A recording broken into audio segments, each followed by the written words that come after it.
Hi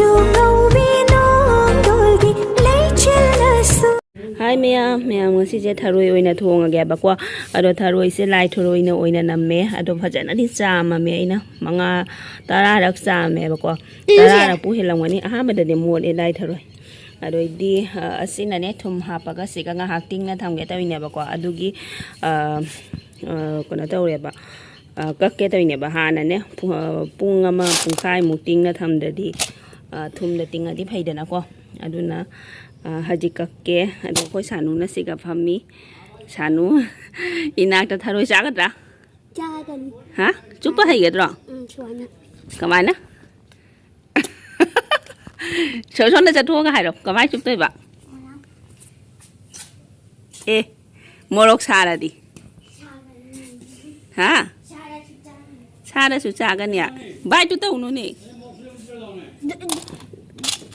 Ma'am tharoi je haji kakpa haurage ba ko ma'am jengmina se se hawa moi haw doi ni hore phajana thong doi ni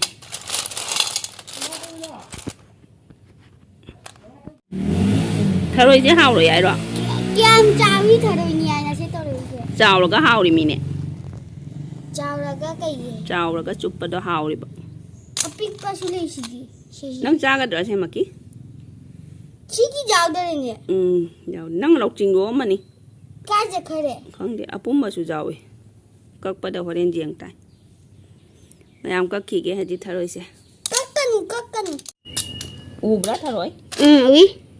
kak pa su u halu akhoi sanu na video na mi na kai ka kha hai u da na kai kai kai hai je akhoi ma to bi na tharoi ke i kai ai akha le u hala kan ko akha ma chawi na tharoi ka i kan na hai u akha ma chawi na tharoi ka i wow gani atai di ke hai u da hao gani bo hao gani ai hu cha ge chau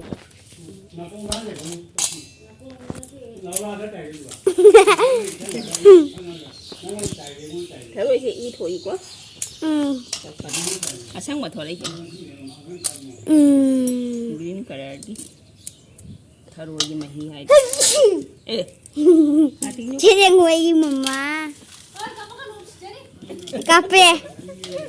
chia khoi jung sina mo cho bi jung sina sangoi sina papai bike sina mo cho bi sina bobok mayam tharoi da sumaina alu ga ne bol alu ne ba ko alu macha ne ba ko aduga tharoi ji ga punna hapsale ado phajana sa maga ko ado se ka mani mayam kada ka maga mo ko na jangala ke ba ko theng ju theng mayam phi ju ka su ramme adoi di mirang mu sitara me ba ko aduna mayam mathang sum jeng mina si mate mayam tharoi se ka ma lo da ba ko lau thu e ba lau thu ga mu khang asa ba da thum ha pa ga ngau ni ne ba ko ani lau thu ga mu tam do khi doi ni na ha da ka sa de ki do tharoi je pek lau re ba ko pek lau pa si da ja drum ka pe ba ma manung gi do kang jol lai ma Mayam haji alu ga tonga morok to ga iro lagi an tawine ba ko asise khanga sabada amung ngau bado adu phut oraga amung khanga sabada muthum charaga ngauri ne ba ko ado phajana chamdo e mamai si jo akhwa gamna ta ga re ba ko mamai ga jamna jaw de mem ado noi ga chamaga mamai se sum e le ba ko mathanda aduga hajingna sika tonga morok lai re ba ko aina ukabi ama khak su nganjal le ba tonga morok asika tawraga iro lagi ba ko Tengok maning je chak su na pam se phajana tawraga iro laga mayam adoi di tilou janam ngauraga sok tok salane ba ko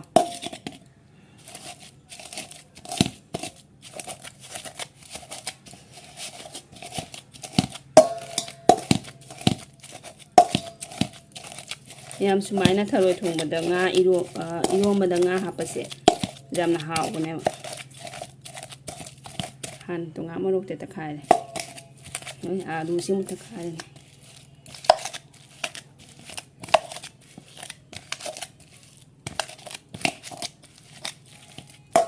mayam hajik sok tawbagi khang sabna lorebako jira mapung khara happe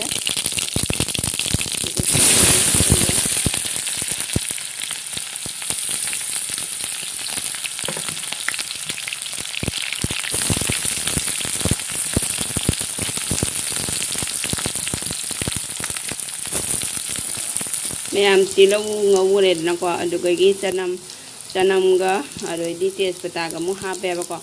ndo mayam video se jam patena lawba ngamdre bako kaina di thiang yu singe da baga aroi di chanda kono thaw baga phut na kalong ga nungai se ba besi pen munjal laga mayam tharoi je hajine tilau chanam ga ko apun na mi na re bana khau bana mana nga ni na re tilau chanam ga punna sok sa ni siga alu do hayal la na sa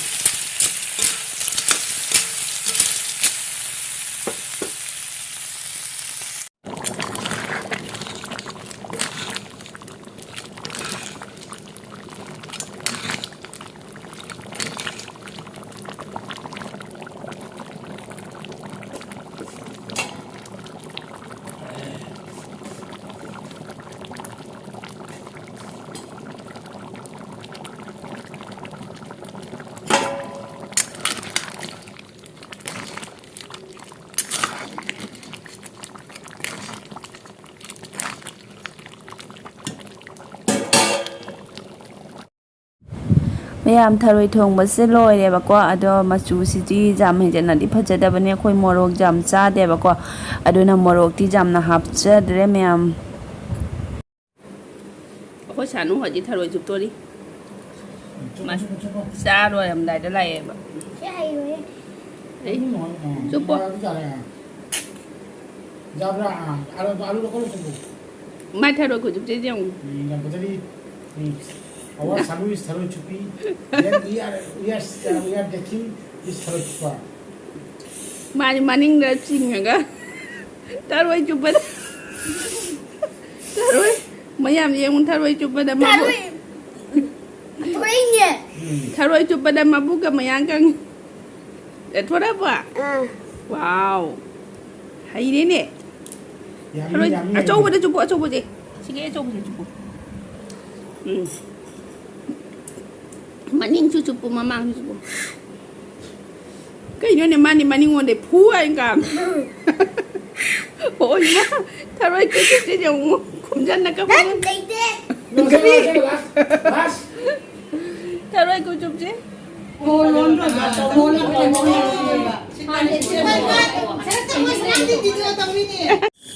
mayam hajik na ne ko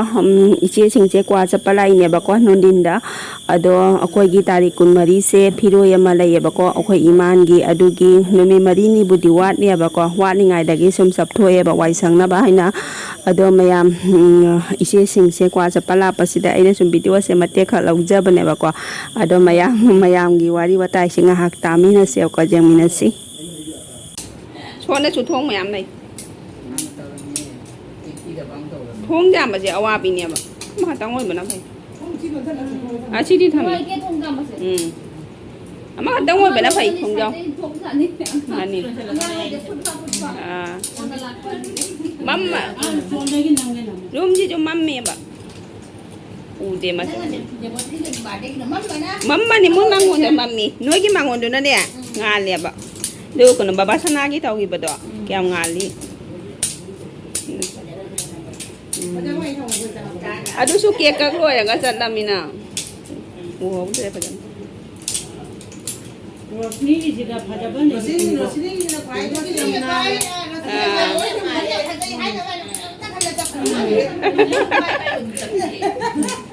ini imang kuai mana tu yang mana oh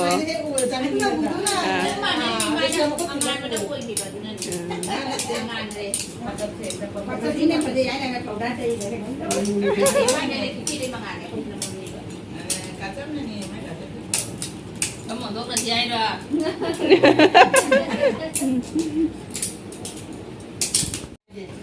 Sai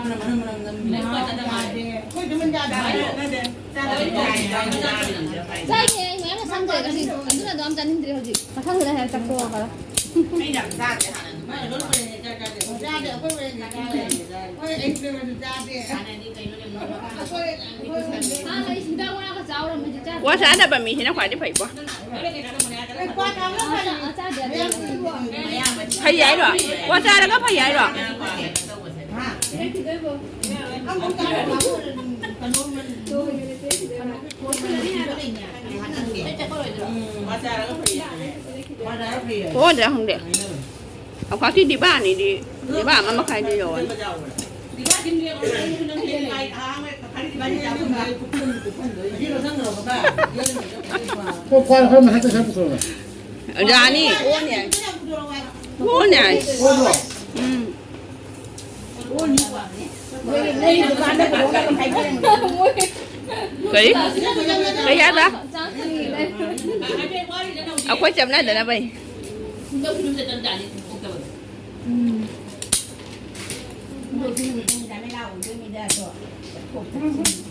Nó kia bảo nó đi mẹ kia nó làm cái này không đâu có sẽ. ฮะ xuống mà đi bay đi xuống ชูเจอาทิตย์นี้อาทิตย์นี้ đi tháng luôn ชิคกี้พายที่จะเนี่ยปะ chính ở pha xoay này đây đi cuộn này này โดนเขาอะไรอยู่โดนจ่ากันโดนจ่า Không có lên được. เลย เราทอดด้วยบัตรลิบชิคกี้พายช่วยอะไรอีกเนี่ยค่ะ Không có lên được, không có lên được. เอาพวกอะไรเดี๋ยวพัดยานทำไม่หรอ Nát ép rồi. อาจารย์นี่โอ้ยมันนี่มันเดี๋ยวมาชวนถึงมาคนจะเขา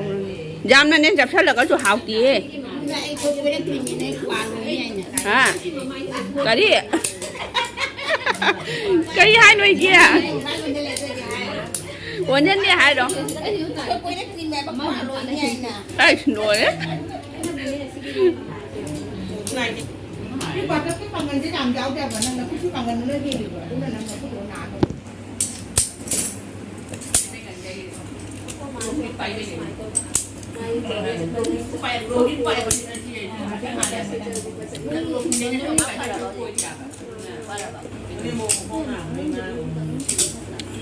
Mình có người nhận vấn đề bây giờ.